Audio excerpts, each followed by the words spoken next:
Assalamualaikum warahmatullahi wabarakatuh. Perkenalkan, nama saya Muhammad Rizky Pratama dari kelas R5D dengan NPM 2018 455 00253. Di sini saya akan menjelaskan tentang struktur kabel. Saya berkelompok dengan Wirdan Darmansyah. Sedikit pengertian tentang struktur kabel. Struktur kabel adalah sebuah sistem struktur yang bekerja berdasarkan prinsip gaya tarik. Terdiri atas kabel baja, sendi, batang, dan sebagainya, yang menyanggah sebuah penutup yang menjamin tertutupnya sebuah bangunan. Struktur kabel juga dapat dinamakan sebagai struktur tarik dan tekan, karena pada kabel-kabelnya hanya dilimpahkan gaya tarik, sedangkan pada tiang-tiangnya hanya dilimpahkan gaya tekan. Ini maket dari bangunan yang saya bikin, yaitu bangunan Stadion Moses Mopida. Terletak di daerah pusat olahraga di Durban dan berada di tepi Samudra Hindia. Bangunan stadion ini memiliki lengkungan struktur 105 meter yang terbit di atas stadion. Lengkungan ini terhubung dengan sistem struktur kabel yang berada di tepi luar dari atap bangunan. Bisa dilihat, ini adalah lengkungannya.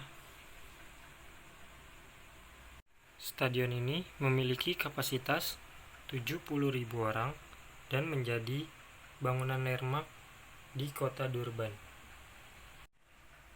Jadi, keterangan bangunan ini terhadap tema sangat jelas, karena bangunan ini menggunakan struktur bentang lebar dengan memanfaatkan sistem kabel sebagai struktur utama dari atap bangunan. Selain itu, bangunan ini merupakan ikon dari sebuah bangunan bentang lebar dengan memanfaatkan sistem kabel dan menjadi sebuah landmark kota di Durban.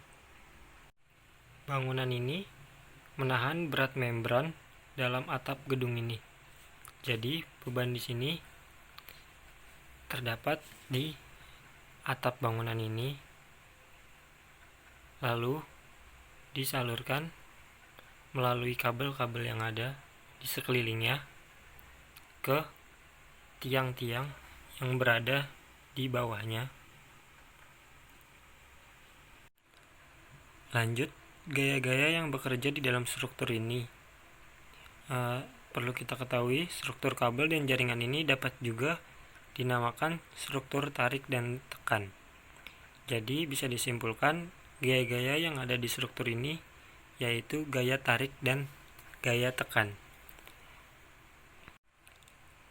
Gaya tarik yang terdapat di bangunan ini yaitu terdapat pada kabel-kabel yang ada di sekeliling bangunan ini, karena kabel ini menahan gaya tarik yang terjadi di struktur ini. Sedangkan gaya tekan yang ada di struktur ini terdapat pada tiang-tiang yang ada di bawah kabel-kabel tersebut.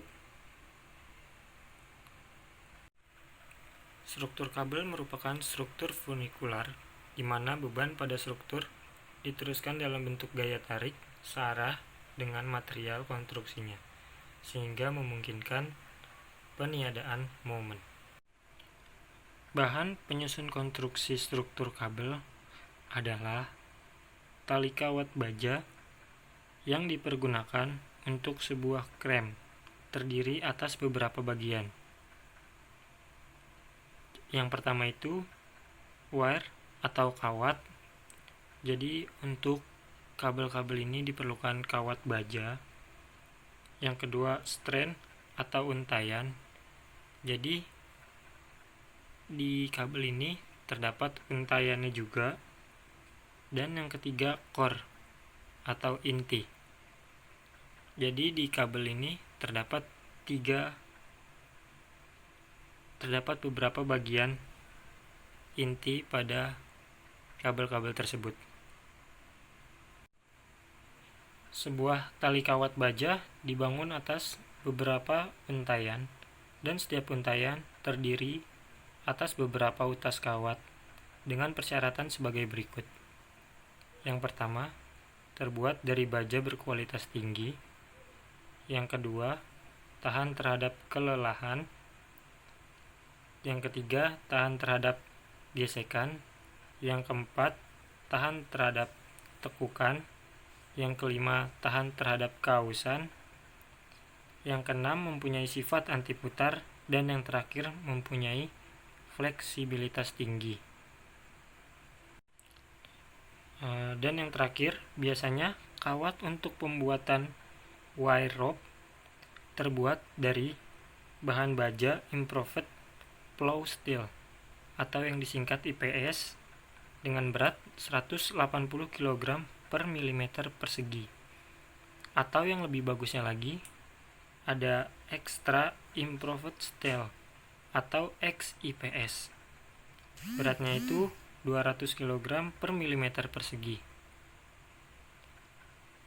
Sekian presentasi mengenai struktur kabel dari saya. Kurang lebihnya mohon maaf. Saya akhiri. Wassalamualaikum warahmatullahi wabarakatuh.